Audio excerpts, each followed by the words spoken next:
السلام علیکم دوستوں یہ تو ہم سبھی جانتے ہیں کہ دنیا کے پہلے انسان حضرت آدم علیہ السلام ہیں۔ ان کی نہ ماں ہے نہ باپ، بلکہ اللہ تعالیٰ نے ان کو مٹی سے بنایا ہے۔ چنانچہ روایت یہ ہے کہ جب خداوند قدوس عزوجل نے آپ کو پیدا کرنے کا ارادہ فرمایا تو حضرت اسرائیل علیہ السلام کو حکم دیا کہ زمین سے ایک مٹھی مٹی لے آئیں۔ حکم خداوندی عزوجل کے مطابق حضرت اسرائیل علیہ السلام نے آسمان سے اتر کر زمین سے ایک مٹھی مٹی اٹھائی تو پوری روئے زمین کی اوپری پرت چھلکے کی مانند اتر کر آپ کی مٹھی میں آ گئی، جس میں 60 رنگوں اور مختلف کیفیتوں والی مٹیاں تھیں، یعنی سفید و سیاہ اور سرخ و زرد رنگ والی اور نرم و سخت، شیریں و تلخ، نمکین و پھیکی وغیرہ کیفیتوں والی مٹی شامل تھی۔ پھر اس مٹی کو مختلف پانیوں سے گوندنے کا حکم فرمایا۔ پھر ایک مدت تک یہ گوندی گئی تو کیچڑ کی طرح بودار گارا بن گئی۔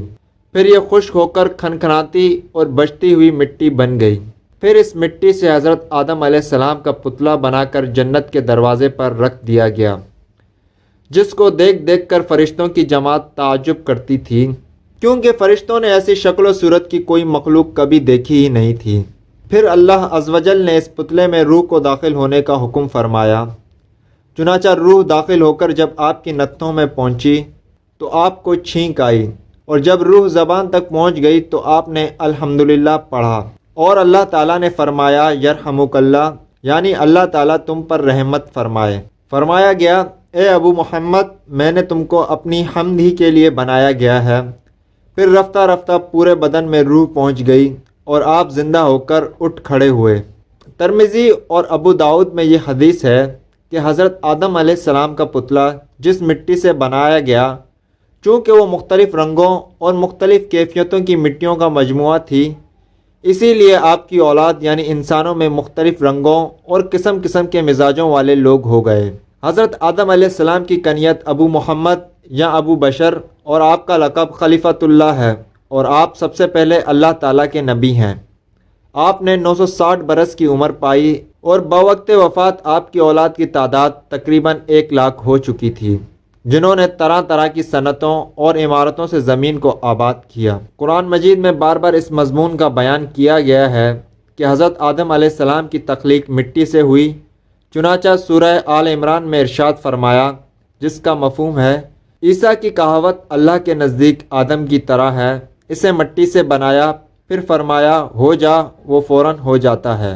دوسری آیت کا مفہوم ہے بے شک ہم نے ان کو چپکتی مٹی سے بنایا۔ جب حضرت آدم علیہ السلام کو اللہ تعالیٰ نے جنت میں رہنے کا حکم دیا تو آپ جنت میں تنہائی کی وجہ سے کچھ ملول ہوئے تو اللہ تعالیٰ نے آپ پر نیند کا غلبہ فرما دیا اور آپ گہری نیند سو گئے۔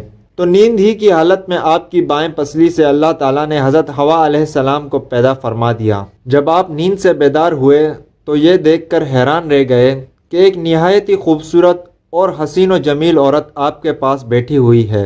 آپ نے اس سے فرمایا کہ تم کون ہو اور کس لیے یہاں آئی ہو؟